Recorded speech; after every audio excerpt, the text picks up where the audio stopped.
It was a dreary day in Paris, fitting the sombre occasion. In a massive security effort, world leaders gathered here at the Arc de Triomphe.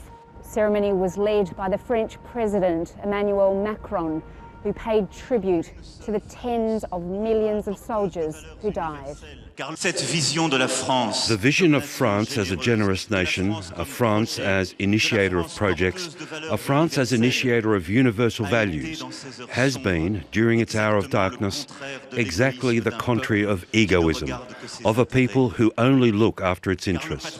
Because patriotism is the exact opposite of nationalism, nationalism is a betrayal of patriotism.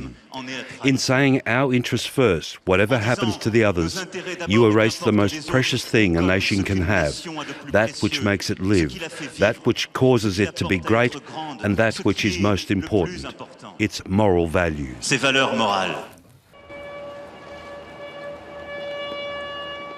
was the centrepiece of tributes across Europe, and in a major sign of unity and reconciliation, the leaders of Germany, Russia, France and the US sat side by side, with Australia's Governor-General Peter Cosgrove joining them.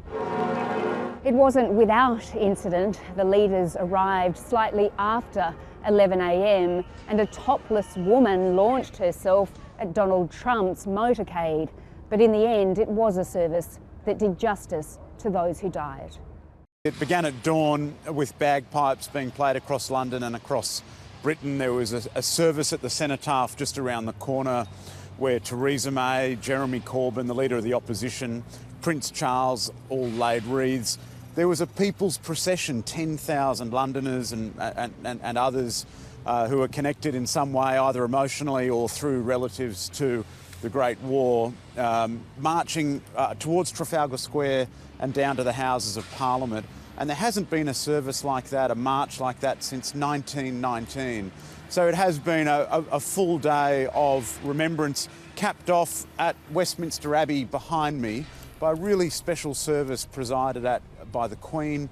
And she and the German President, Frank-Walter Steinmeier, together laid flowers at the tomb of the unknown warrior, Virginia. So many elements of the day's commemorations at this distance sound and look amazing. The beacons of light that beamed out from the darkness, also the buglers sounding the last post at I think 1,000 locations around the country.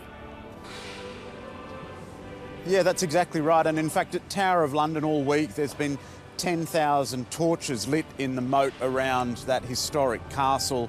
And just next to me here, yeah, one of those beacons has been lit, one of 1,000 bonfires and beacons from the northernmost reaches of Scotland all the way down to Cornwall. So quite a beautiful end to a day of remembrance and indeed 4 years of events to mark the centenary of the Great War.